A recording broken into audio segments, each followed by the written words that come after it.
Here we are then, in the ultimate motorsport group. A world of impossible speed, mind-boggling forces, and the sort of hazards usually reserved for test pilots.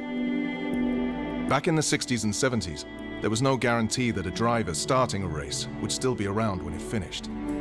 Cars were high on speed, low on safety, and dripping with adrenaline. Thankfully, things have moved on, but with more safety comes more speed, as designers and engineers bend the rules of physics to save a micron here or a millisecond there. Everything on these machines is there, or rather not there, for a reason. Some are rolling experiments for mankind's most advanced technology, and they stretch the definition of car to its limit.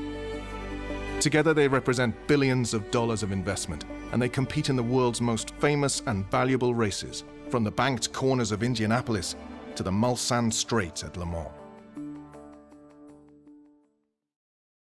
Cars like these are mostly to be found at Le Mans and other round-the-clock races where, despite giving 100% for hour after hour, they can't break down or crash. And sometimes that's easier said than done. They're called prototypes because they're not based on anything else, and because they feature cutting-edge technology. Some are even named after robots, like Audi's hybrid R18 e-tron. This is it, the pinnacle of all automotive technology, the fastest, grippiest, most scientifically serious cars on the planet, designed by people with giant brains who take the rules of nature, crumple them up, and write new ones. This is a world where the gap between heroism and humiliation is measured in microseconds, and where phantom forces are fought by drivers with superhuman reactions. 1970s Grand Prix racing was only for the brave. It was a time when technology sometimes overtook man's ability to tame it, a fact that was tragically proven too many times.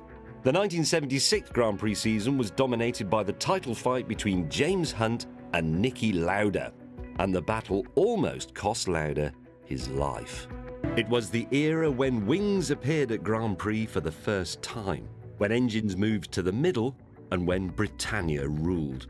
The single-seat cars were light, but flimsy, and the margin between risk and reward was often way too close for comfort. But they were fast, as were the heroes who drove them, some of whom paid the ultimate price to help shape Grand Prix racing as we know it today. Can-Am stood for Canadian American because that's where the races happened. There were virtually no rules, so the cars were wild, dangerous and experimental, often ridiculously so. Wings were everywhere, and some cars even had fans on the bottom to suck them onto the road. Almost all of them were made by the sort of men who, in a parallel universe, would be locked in a laboratory making Frankenstein monsters. IndyCar, America's ultimate single-seater championship, in which cars must somehow remain grounded while doing 230 miles per hour on a banked oval. That makes it the world's fastest racing series.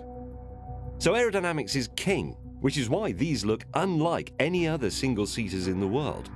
In fact, every team must use a standard Dallara chassis, but can choose between a Chevrolet or a Honda engine.